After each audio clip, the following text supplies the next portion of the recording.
Құтқарушылар жоғалғандарды іздеу кезінде электр энергиясымен қуат алатын квадрокоптерді жиі пайдаланатын болған. Өйткені құрылғы пилотсыз қашықтан басқарылады. 20 минут ішінде аймақта әуеден шолып шығып, төтеншеліктерге ақпарат береді. Бұл біріншіден уақытын үнемдесе, екіншіден шығынды азайтады. Сатып алынғанына көп уақыт болмаса да, ерекше құрал бірнеше іздестіру жұмысына қатысып үлгерген.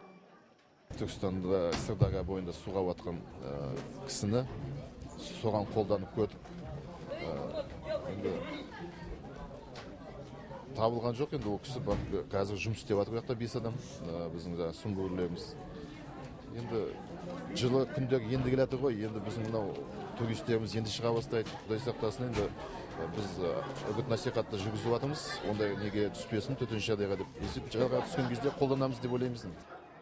Балаларды қызықтырған тек бұл емес. Қысы-жазы жол талғамайтын автокөлік көптің назарын аударды. Мініп көруге кезекке тұрған оқушылар өздерін бір сәтке құтқарушы сезініп, таңданыстарын жасырмады. Сондай-ақ олар суға кеткендерге көмек көрсететін жылдам қайықтарға мінуді де ұмыт қалдырған жоқ. Ерекше әсерге бөленген жасөспірімдер өскенде құтқарушы болуды армандайтын қуанышпен жеткізді.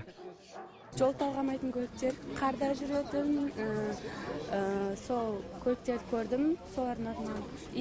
Және де бүгін құтқару нелерін көрсетті, олардың бәрі маған ұнады.